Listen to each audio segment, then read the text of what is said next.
आसान हो गया हुआ है। लोगों को पिछले 3 साल के अंदर बखूबी पता चल गया है कि पाकिस्तान तहरीके इंसाफ किस काबिल है। उस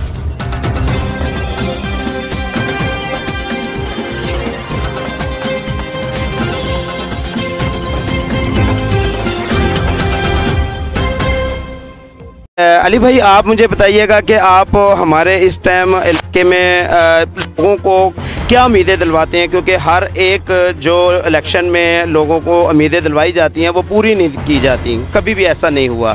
तो अब आप क्या उम्मीद दिलवाते हैं कि आने वाले वक्तों में आप आवाम के कुछ जो हालात हो चुके हैं उन पर कंट्रोल करेंगे? देखें, आप जो मसले का बता रहे हैं ना, उसका हल उसका वो मुआजना खुद कर सकते हैं। उस दौर के अंदर जब शहबाज शरीफ साहब, मियां नवाज शरीफ साहब की हुकूमत थी, जब वो खुद मुआजना करते हैं तो उनको यकीनन पता चल जाता है कि अगर हुक्मरान दर्द दिल रखते हो तो किस तरह से अवाम की फलाह के लिए, इस मुल्क की तरक्की के लिए काम किए जाते हैं। आप मुझे बता दें, जो ये अंबार यहाँ पे कर्ज़ों के नज़र आ रहे हैं पिछले 3 सालों के अंदर, किसी जगह कोई तरक्याती काम, किसी जगह कोई ईंट रखती हुई नज़र आई है?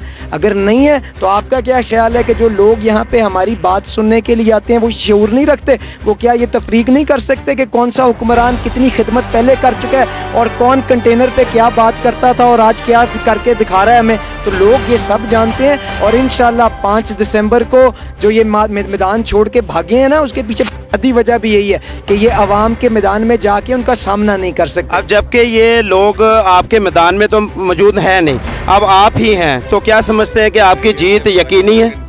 देखें, मैदान के अंदर तो वो खुद भाग के गए, उसका वो खुद जवाब देंगे। हम मैदान के अंदर मौजूद हैं। जो बाकी की पार्टियां यहाँ पे अपना जोर आजमाना चाहती हैं, ज़रूर आजमा लें। उनके लिए भी मैं यही कहूँगा, लोग नहीं जानते कराची की क्या सूरत हाल है, लोग नहीं जानते कि पिछले 15 साल से को किसकी हुकूमत सिंध के अंदर है, लोग नहीं जानते कि वहाँ पे अगर खुदा ना खास्ता कोई कुत्ता किस काट जाए उसकी वैक्सीन नहीं मिलती, लोग नहीं जानते कि वहाँ पे कोरोना की क्या सूरत है। लोग सब कुछ जानते हैं। और ये जो छोटा सा कागज़ हमारी पार्टी की तरफ से हम लोगों को बांट रहे हैं, पैम्फलेट, इसके अंदर कीमतों को तनाज़र किया गया है, कंपेयर किया गया, मुआवजा किया गया दोनों दौर का।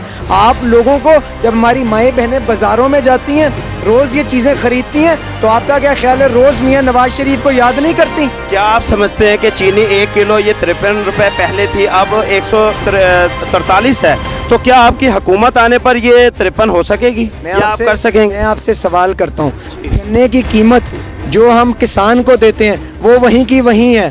शुगर मिलें भी हमारी अपनी पाकिस्तान के अंदर लगी हुई हैं। तो आप मुझे बता दें, क्या ऐसी वजह है कि चीनी को 3 गुना महंगा किया? इसके अलावा कि उन्होंने अपनी एटीएमों को नवाजना था, लोगों की जेब से 150 अरब साल का निकालना था। तो लोग समझदार हैं, वो खुद खूबी जानते हैं कि तरजीह अगर एटीएमों को नवाजना हो तो इसी तरह लोगों की जेब से चीज़ों को महंगा करके पैसे निकाले जाते हैं। तो मैं इतना ही कहना चाहता हूँ। बहुत शुक्रिया।